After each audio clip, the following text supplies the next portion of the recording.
মুফতি আমিনুর রহমান রহমতুল্লাহ আলাইহির মাজার প্রাঙ্গণে আয়োজিত আজকের এই মিলাদ মাহফিলে পৃষ্ঠপোষকতা ও আখরি মোনাজাত করবেন মুক্ত দরবারের সাজ্জাদানশীন रहनुमाए शरीयत मुर्शिदे बरकत हजरतुल अल्लामा अलहाज जनाब मौलाना इसहाक नक्शबंदी अल मुजद्ददी मद्दजिलुल आली। नारे तकबीर, नारे रिसालत, नारे गौसिया, शाह मुजद्दद अल हिसानी रहमानिया दरबार शरीफ।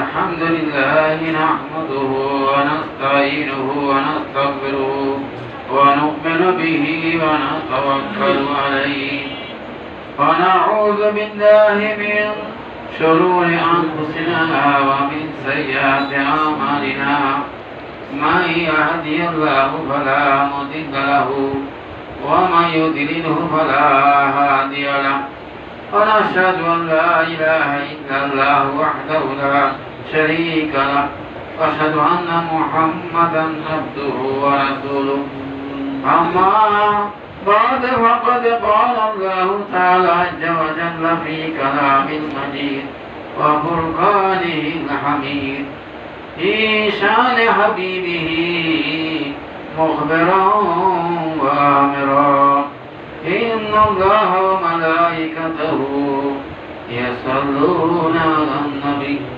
يا أيها الذين آمنوا صلوا عليه وسلموا تسليما صلى الله على سيدنا محمد وآله وصحبه وسلم بكل محبت درشي করবে সাল্লাল্লাহু আলাইহি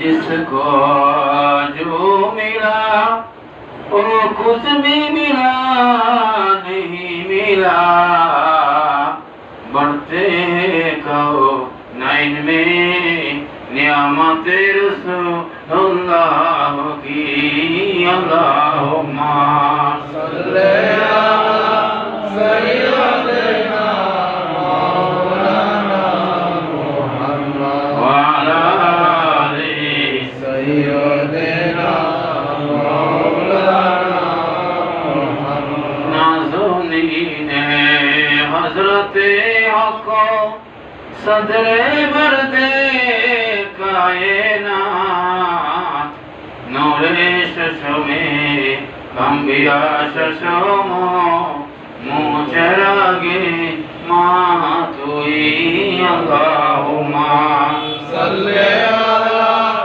सय्यिदना मौलाना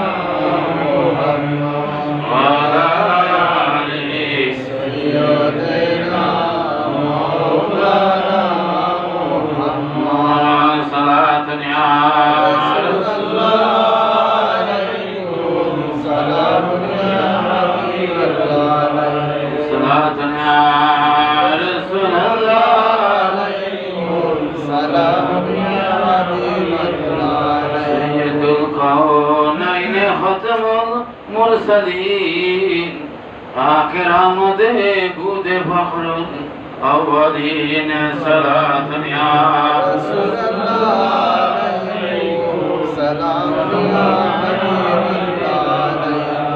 आक़ामते नो फलक मेरा जो अंबिया हो औलिया मुहताज हो सलातुन या रसूल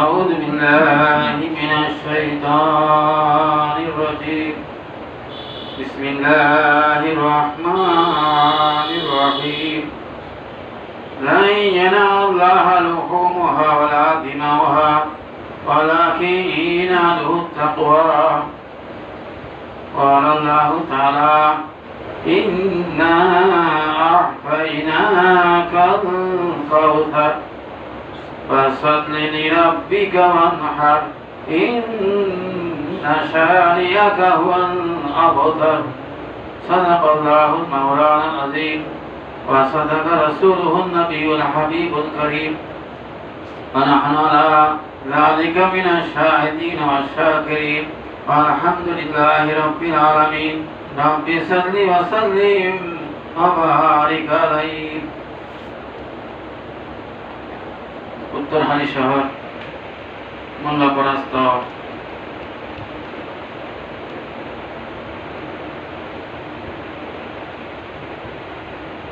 রহমানিয়া দরবার শরীফ প্রাঙ্গণে মুজাদ্দিদ-ই-জামান শাইখুল মাসাইব মুফতি মাওলানা আমিনুর রহমান রাহমাতুল্লাহ আলাইহি দরবার শরীফ প্রাঙ্গণে আজকে আয়োজিত আদি মুশতাক মাহফিল অর্থ দরবারের সঙ্গে সংশ্লিষ্ট মহিমান বৃন্দগণ অনুসারী বৃন্দগণ এবং পর্দার আড়ালে মুস্তরাত রহমানি ওয়া রাহমাতুল্লাহ তাআলা আসসালামু আলাইকুম ওয়া রাহমাতুল্লাহি ওয়া বারাকাতুহু।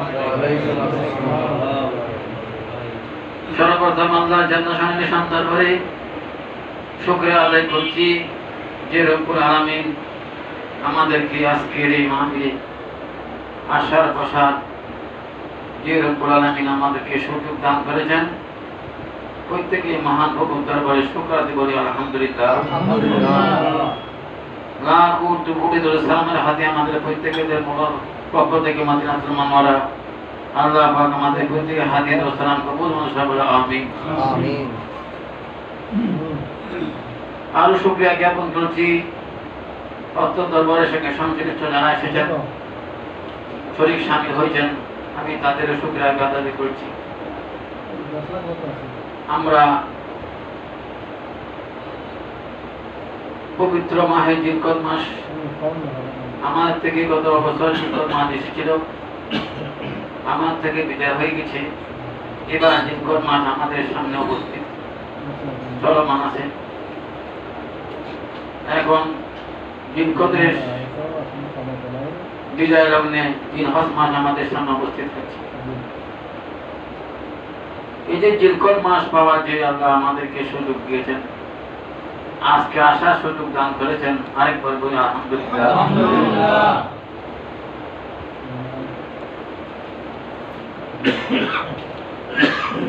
দ্রুতগামী ঘোড়া যেরকম চলতে থাকে, আমাদের হায়াতের গতি এভাবে চলতেছে। আমাদের জীবন থেকে হায়াতটা এভাবে চলে যাচ্ছে। যেভাবে দ্রুতগামী ঘোড়া দৌড়াচ্ছি আমরা দেখতেছি, ঠিক আমাদের হায়াতের অবস্থাটা এরকম যাচ্ছে। কিন্তু হায়াত যতটুকু বাজেট আল্লাহর পক্ষ থেকে,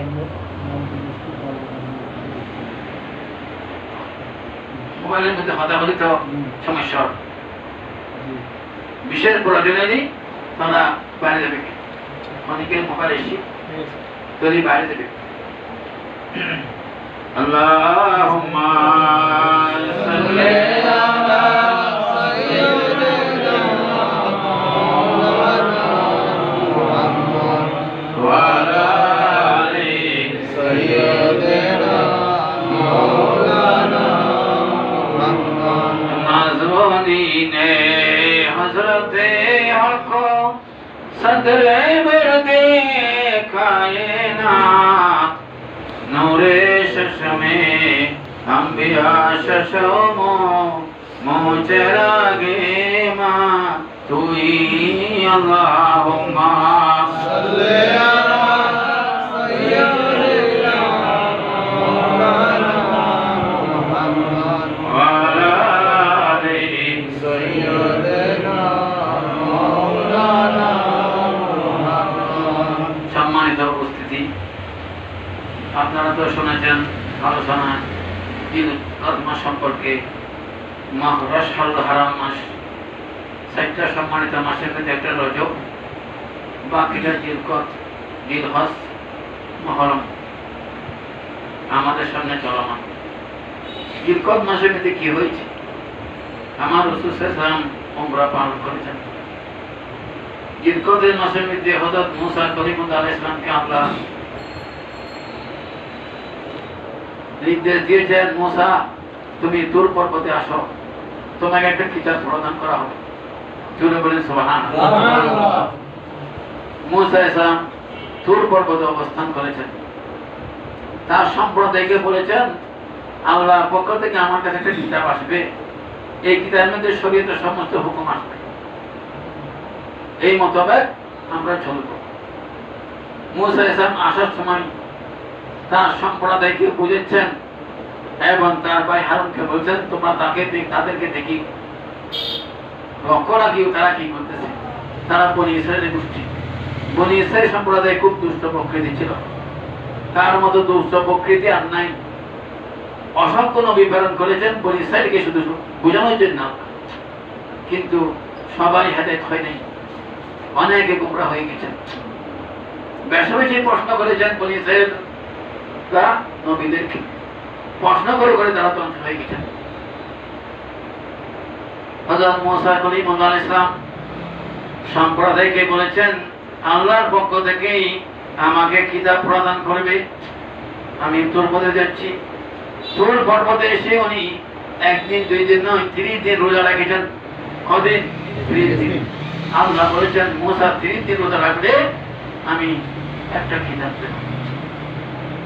30 দিন যখন হলেন, মুসা আলাইহিস সালামের মুখ থেকে দুর্গন্ধ বের হচ্ছে। উনি মিশক করেছেন। 30 দিনের পরে যখন তুর পর্বতে উঠেছেন, আল্লাহ বলতেছেন, মুসা তুমি কেন মিশক করেছেন? ইয়া আল্লাহ, আমার মুখ থেকে দুর্গন্ধ বের হচ্ছে। অর্থাৎ মুসা তুমি জানো না, রোজাদারের মুখের দুর্গন্ধ আমার কাছে খুব প্রিয়। জোরে বলি সুবহানাল্লাহ। এই কথাটা আমি হাদিস শরীফে এসেছে। আল্লাহর কাছে প্রিয় কি? যখন রোজা রাখে বান্দার দুর্গন্ধটা আল্লাহর কাছে বেশি প্রিয়। কিসে কিরকম প্রিয়? মেশকাম বলে থেকে প্রিয়। জোরে বলি সুবহানাল্লাহ। মুসা আলাইহিস সালামকে বললেন, আল্লাহ মুসা আরো 10টা রোজা রাখো। জিলকদ 30 দিন গেছে, আর 10 দিন জিলহজ, এই 10 দিন পর্যন্ত মুসা আলাইহিস সালাম রোজা রেখেছেন। 40 দিন রোজা রাখার পরে মুসা আলাইহিস সালামকে আল্লাহ তাওরাত কিতাব দিয়েছেন। জোরে বলি সুবহানাল্লাহ। এই জিলহজের 10 দিন কত দামি। আমার রাসূল সাল্লাল্লাহু আলাইহি ওয়াসাল্লাম প্রতিদিন রোজা রাখতেন।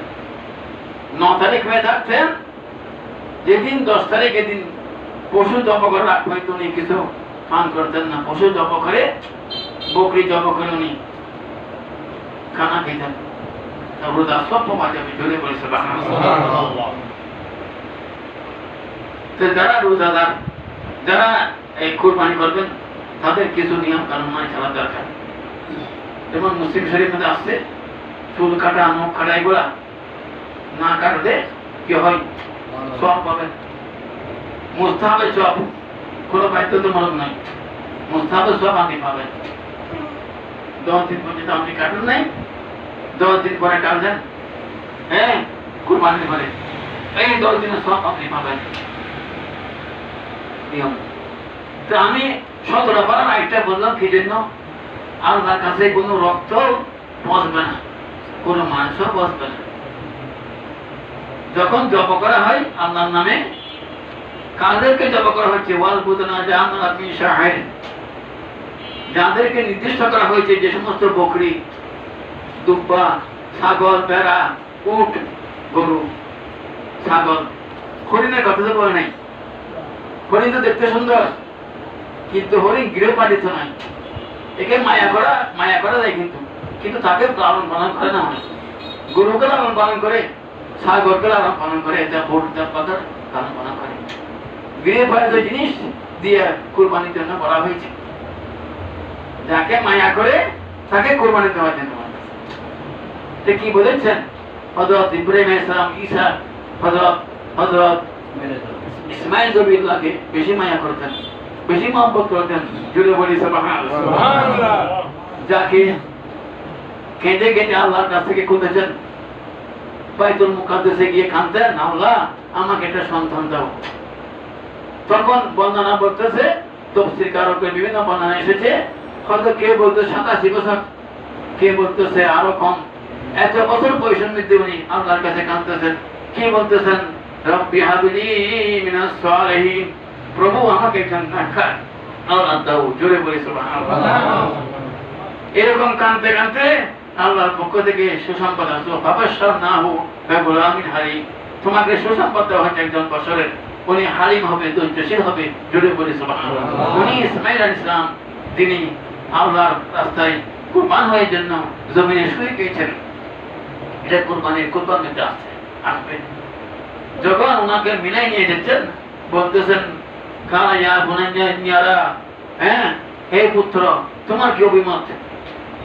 তো উনি বলতেছে আমি আল্লাহ রাস্তায়, ঠিক আছে, আমি যখন আমার অভিমত চাইলেন আমি রাজি আছি, আমি সন্তুষ্ট আছি, সাদের জন্য ইনশাআল্লাহ আমি সন্তুষ্ট আছি, আমি ধৈর্যশীল থাকবো।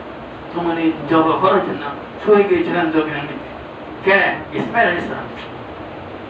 যেমনি ইসমাঈল আলাইহিস সালাম এমনি ইব্রাহিম আলাইহিস সালাম। এরকম বড় বড় পরীক্ষার মধ্যে আল্লাহ ইব্রাহিম আলাইহিস সালামকে কামিয়াবি করেছেন। চলে বলি সুবহানাল্লাহ।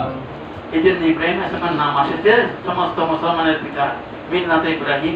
হ্যাঁ, আবিকুম ওয়া সাম্মাকুম মুসলিমিন, সমস্ত মুসলমানের পিতা ইব্রাহিম আলাইহিস সালাম। জোরে বলি সুবহানাল্লাহ। আমার দেশে কিছু মানুষ বের হয়েছে, হয়তো কে বাবা ডাকবে, ডাকা যাবে না। হ্যাঁ, ইব্রাহিম আলাইহিস সালাম তো আমার বাবা ডাকতেছি। সমস্ত মুসলমানের পিতা আল্লাহ বলতেছেন। হ্যাঁ, আদম আলাইহিস সালামকে সমস্ত জাত মানুষ জাতির পিতা বলতেছেন। বাবা কিন্তু পড়া করতেন, পারলে এটা বাবা ভাই। হ্যাঁ, বাবা বিভিন্ন রকম কতগুলো রুহানি পিতা। হ্যাঁ, নসবী, যিনি জন্ম দিতে পারেনি নসবী। হ্যাঁ, আর যিনি লালন পালন করবে নসবী, আর যিনি রুহানি বাবা। হ্যাঁ, এগুলা যিনি দিনের শিক্ষা দিচ্ছেন, তরিকত শিক্ষা দিচ্ছেন, উনি রুহানি পিতা। জোরে বলি সুবহানাল্লাহ। নাহলে আপনি তো অন্তই থাকবেন, আপনি কিভাবে শিখবেন? আল্লাহ বলতে ওয়াকুন মা সাদিকিন, যারা সত্যকারী পথে তাদেরকে অনুসরণ করুন। তাদের অনুসরণ করতে আপনাকে মাশায়েখের কাছে যেতে হবে, আপনাকে তরিকত অবলম্বন করতে হবে, তখন আপনি কিছু শিখবেন। না হলে আপনি গোমরাহ হয়ে যাবেন, আপনি কোনো কিছু বুঝবেন না, কোনটা ভালো কোনটা খারাপ কিছু বুঝবেন না। আপনি শয়তান আপনাকে আশপাশে দিবে, আপনার ইচ্ছা মতো কাজ করবেন, আমি ধ্বংস হয়ে যাবেন। তেমন কোরবানি মিতে অনেকে মনে করা কাজ করে, তার কোরবানি খাস হবে। মন গড়া কোন কিছু শরীয়ত ভিত্তিক যা কোরবানি ফয়সালা আছে, এই ভিতরে আপনি কোরবানি করেন।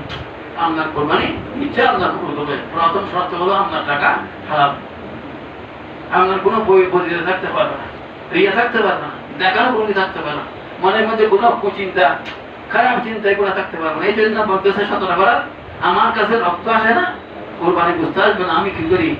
হ্যাঁ, তাকওয়া, যার অন্তরে মধ্যে আমি আল্লাহ তাকওয়া আছে, ভয় আছে। হ্যাঁ, আল্লাহ কোরবানি দিতেছি, কবুল করতেছে কিনা আল্লাহ, এর ভয় যার কাছে আছে তার কোরবানি নিশ্চয়ই কবুল হবে। জোরে বলি সুবহানাল্লাহ। সালাতুন ইয়া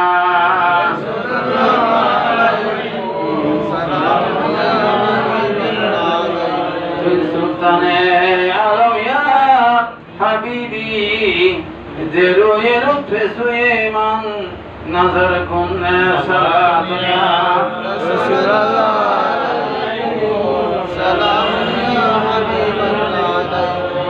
যারা দরবারে আসতেছেন, রীতিমত আমি প্রত্যেকের কাছে আমার আকুল আবেদন এবং তাদের কাছে আমার দাবি, প্রথমে নিজের ইখলাসটা করতে হবে। ইখলাস, এটা যদি শুদ্ধ না হয় আশা দেওয়া কোনো কাজ হবে না। নিয়ত বিভিন্ন প্রকার থাকতে পারে। একটা হলো একনিষ্ঠ, নিয়তের মধ্যে ওঠানামা করতে পারে। কিছু কিছু মানুষের এখন নিয়ত ঠিক আছে, কিছুক্ষণ তো নিয়ত পাল্টে দেয়, নিয়তের পরিবর্তন আসে দেয়। এটা নিয়তুল্লাহ খায়রু মিন আমালিহি। ওইটা নিয়ত যখন উত্তম হবে তখন বান্দার আমল ঠিক হবে। যখন আপনারা নিয়ত ঠিক হবে না, আমল ঠিক হবে না। আমলের মধ্যে কি থাকবে? ত্রুটি থাকবে, আমল দুর্বল হবে। যদি নিয়ত শুদ্ধ হয় তাহলে আমল শুদ্ধ হবে। আমল যখন শুদ্ধ হবে তখন আল্লাহর রহমত হবে। সুবহানাল্লাহ, সুবহানাল্লাহ। আমল যতক্ষণ শুদ্ধ হবে না তখন আল্লাহর রহমত হবে না। কিন্তু আপনাকে বুঝতে তো হবে আমি আমল করতেছি, কিন্তু আল্লাহর রহমতে না হয় আমার আমল কাজ হবে না। আমি আমল করতে আসি কিন্তু আমি আল্লাহর রহমতের তোয়াক্কা করতেছি না, কোনো কাজ হবে না। যতক্ষণ আল্লাহর রহমত হবে না ততক্ষণ আমার আমলটা মকবুলিয়ত হবে না, কবুলিয়ত হবে না। এই জন্য নিয়ত শুদ্ধ, তখন আমল যখন করবেন তখন আল্লাহর রহমতের আশা করবেন। রহমতের আশা যখন করবেন তখন আপনার আমল কবুল হবে। যারা এই দরবারে সংশ্লিষ্ট আছেন তাদেরকে আমার কি দাবি, অর্থাৎ আমরা নীতিমতো ভাবে পড়তে হবে, নামাজ ঠিক টাইম অনুযায়ী পড়তে হবে। টাইম কোনো কারণে কি হয়েছে, কোনো কারণে কথা হয়েছে এই জন্য, কিন্তু ইচ্ছা করে গাফিলতি করলে কাজ হবে। আর মানুষ জীবন যেমন ধরো যে শরীরটা বিধান দিয়েছে এই মোতাবেক আপনাকে চলতে হবে। আপনি যদি বিধান না মানেন আপনাকে শয়তানের যে কোনো সময় বিভ্রান্ত করবে, ফাসাদের মধ্যে লিপ্ত রাখবেন। আপনি কোনো কিছু আপনি শেষ করতে পারবেন না, সব কিছু নেমে থাকবে। যখন নিয়ত শুদ্ধ হবে তখন আমল করবেন, আমল শুদ্ধ হবে। আমল যখন শুদ্ধ হবে তখন আল্লাহ এটা কবুল করবেন। সুবহানাল্লাহ, সুবহানাল্লাহ। তা আমাদের দৈনন্দিন কাজ কি? 5 ওয়াক্ত নামাজের পাশাপাশি কিছু ওজিফা দেওয়া হয়েছে, দোয়া কালাম দেওয়া হয়েছে। এগুলো একনিষ্ঠভাবে করতে হবে। এগুলা কোনো আপনি মনের ইচ্ছাই আপনার কি আর একদিকে, আপনার অন্তর একদিকে, জবান একদিকে, এরকম হবে না। জবানে পড়তেছেন কিন্তু অন্তরে খেয়াল করে করতে হবে। যদি অন্তরে না থাকে পড়াটা, আপনি জবানে পড়তেছেন, এটা বাস্তবিক হবে না। ইমানের 3টা ফ্যাক্টর, একটা মুখে প্রকাশ, একটা অন্তরে থাকা, একটা বাস্তবিক থাকা। যেগুলো পড়তেছেন এগুলো একটা এক জিনিসের পাওয়ার আছে। যখন আপনার নিয়ে শুদ্ধ হবে তখন আপনি ঠিকভাবে বলতে পারবেন, আমল শুদ্ধ হবে। যখন নিয়ে তুমি গোলমাল, আমলও হবে না, কবুলও হবে না। এগুলো আপনি শুধু মেহনত করতেছেন, কাজ হবে না। এই জন্য এই ধর্মের যেগুলো কাজ, দিনের যেগুলো কাজ, তরিকার যেগুলো কাজ একনিষ্ঠ হতে হবে। আপনাকে বুঝতে হবে কি আমি আসলে এগুলা আল্লাহর মহব্বতে করতেছি। আল্লাহর মহব্বত যখন আসছে তখন এটা হবে। আল্লাহর মহব্বত ছাড়া কাজ হবে। আল্লাহর মহব্বত, আল্লাহর প্রেম যখন অন্তরে আসবে, এগুলা পড়ছেন তখন এগুলো আপনার কাজ হবে। আল্লাহর মহব্বত আপনার অন্তরে নাই, এমনি পড়তেছেন, কোনো কাজে আসবে না। এই জন্য প্রত্যেকের কাছে জোরভাবে দাবি, দোয়া কালাম এগুলা ঠিকভাবে নিয়ত সহকারে একনিষ্ঠভাবে আদায় করতে হবে। কি হবে? তাজিম নিয়ে বসতে হবে, ভক্তি নিয়ে বসতে হবে এবং আদব সহকারে বসতে হবে। নামাজের মধ্যে যেরকম আদব, দোয়া কালাম পড়তে এরকম আদব। আদব মানে কি? এমন একটা জিনিস, আদব মানে অর্থাৎ যে সমস্ত শব্দ যেখানে ব্যবহার করা হবে সুন্দর, হ্যাঁ, আদব মানে জিনিসকে সুন্দর করে ফেলা, এমন একটা জিনিস আদব। জিনিসকে বলে আজ খোদায় দুইজন তৌফিক আদব, এটা আল্লাহ যারা দূরে পড়ছিল, আল্লাহ আমাকে আদব শিক্ষা দেবো।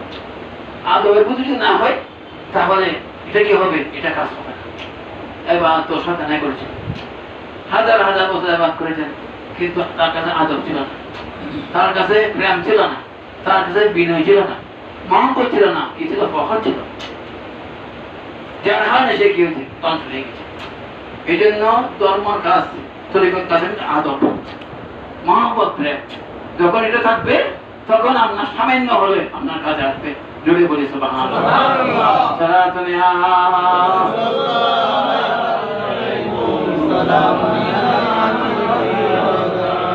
আমি সূরা কাউসারের একটা আয়াত তেলাওয়াত করেছি, সূরা কাউসার তেলাওয়াত করেছি, কারণ এই কাউসারটা কোরবানির সঙ্গে সম্পৃক্ত আছে। এটা একটা শানের নতুন, দুই দিকে গেছে শানের উল্লেখ। সূরা কাউসার দিয়ে অনেক কিছু বুঝেছে।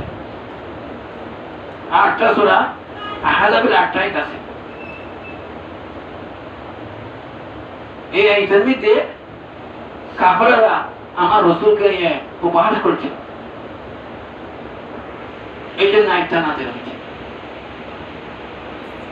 রাসূল পাক সাল্লাল্লাহু আলাইহি ওয়াসাল্লাম একজন সাহাবা, তার নাম আবুল কাসেম। উনি যখন ইন্তেকাল হয়েছে, কাফেররা সবাই হাসতেছে, খুশি হয়ে গেছে, হযরত নবীর পরিবার শেষ, আফতার হয়ে গেছে, এর বংশ একেবারে নিস্তেজ হয়ে গেছে, সারা খুশি হয়ে গেছে। আমার রাসূলের অন্তরে ব্যথা এসেছে, বেদনা এসেছে, কষ্ট পেয়েছে ওই আবুল কাসেমের ইন্তেকালের পর। তখন আল্লাহ আমার রাসূলের অন্তরের বেদনা দূর করার জন্য সূরা কাউসার নাযিল করেছে। জুড়ে বলি সুবহানাল্লাহ। আমি আপনাকে হাউজে কাউসার নাযিল করেছি। সে কাউসার আল্লাহ কোন নবীকে প্রদান করে নাই, করেছেন? কোন নবীকে প্রদান করে। যে কাউসারের বর্ণনা অনেক তাফসীর কারকে হয়েছে, যে আমার রাসূল সাল্লাল্লাহু আলাইহি ওয়াসাল্লাম কাছে হযরত আয়েশা থেকে জিজ্ঞেস করলেন, ইয়া রাসূলুল্লাহ, কিয়ামত দিন আপনাকে কোথায় পাওয়া যাবে? এ আয়েশা, আমাকে 3 জায়গায় পাওয়া যাবে। আমাকে হাউজে কাউসারের কাছে পাওয়া যাবে, আমাকে মিজানের পদ্মার কাছে পাওয়া যাবে, আমাকে ফুরসাতের কাছে পাওয়া যাবে। জোরে বলি সুবহানাল্লাহ।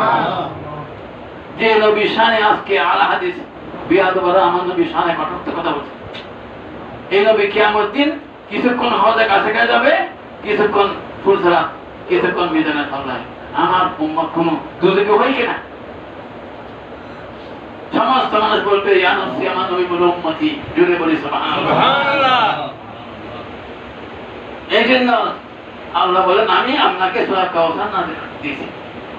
সূরা কাউসার, হাউজে কাউসার। হাউজে কাউসারের বর্ণনা অনেক, পানি কিরকম এটা অনেক বর্ণনা এসেছে। আমি এদিকে এসেছি, ফাসাল্লি লিরাব্বিকা ওয়ানহার, আপনি নামাজ পড়ুন এবং নাহার করুন। ফাসাল্লি মানে আমি নামাজ পড়ুন এবং প্রবাহিত করুন রূপ।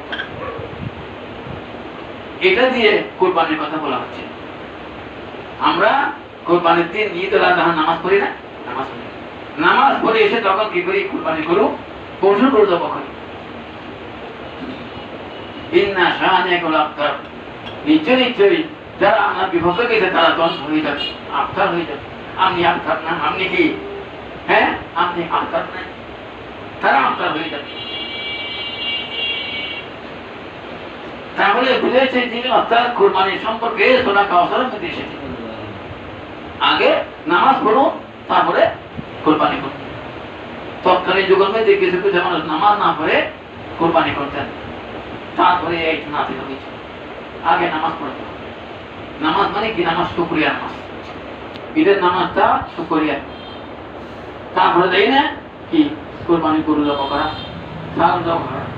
কুরবানির দিন যত কাজ আছে সবগুলা কি? সবগুলা বরকত নয়, সবগুলা সওয়াবের কাজ। আইয়ামে তাশরিক 10, 11, 12 আমরা তাড়াতাড়ি হইলে কি করি? তাকবীর করি। কি করি? তাকবীর, আল্লাহু আকবার, আল্লাহু আকবার, লা ইলাহা ইল্লাল্লাহ, আল্লাহু আকবার। এটা বই না? এটা কখন হয়েছে?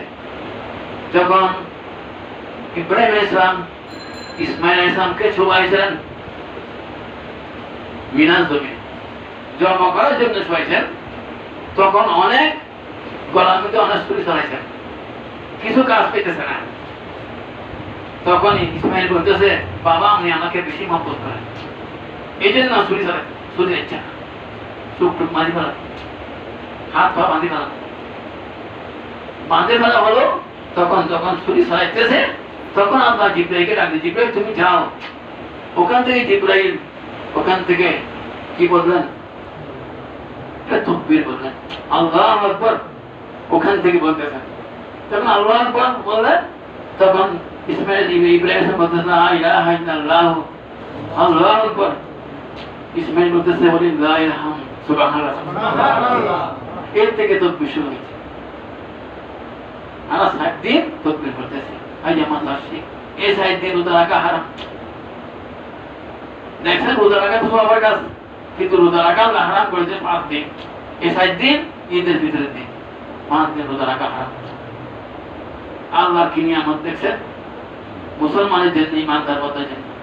তা আমাকে আপনাকে বুঝতে হবে আল্লাহর অশেষ নিয়ামত, অশেষ রহমত আমাদের উপর বর্ষণ। কিন্তু রহমত চাইতে হবে না, রহমত চাইতে হবে। রহমত প্রথমে আমাদের ঘরের মধ্যে সৃষ্টি করতে হবে। আমরা ঘরের মধ্যে পরিবার পরিজনের মধ্যে রহমত থাকতে হবে। একে অপরের প্রতি মহব্বত, একে অপরের প্রতি সহানুভূতি, এগুলা একে অপরের থাকতে হবে, তখন রহমত আসবে। আমি যদি ঘরের বেশি ফসাদ করি রহমত আসবে? আমি ঘরের পরে ফসাদ করলে রহমত চলে যাবে, আমার ঘরের বরকত চলে যাবে, আমার জবান খারাপ হয়ে যাবে, আমার ইবাদত হবে না, আমার সব কিছু পিতা, শয়তান খুশি হয়ে যাবে। শয়তান সবসময় চেষ্টা করে ফসাদ লাগার জন্য, বাইরে বাইরে ফসাদ, স্বামী স্ত্রী ফসাদ, ভাই বোনের ফসাদ, মা বাবার ফসাদ, প্রতিবেশীর ফসাদ, এগুলো শয়তান সবসময় চেষ্টা করতেছে লাগানোর জন্য। এই জন্য আমার রাসূল বললেন, তোমাদের মধ্যে খাও যদি রাগ আসে, তোমরা কি করো? নিচের দিকে তাকাও, পানির দিকে তাকাও। যদি না পারো তোমরা তাড়াতাড়ি ওযু করে আসো, 2 রাকাত নামাজ আদায় করো, তোমার রাগ চলে যাবে।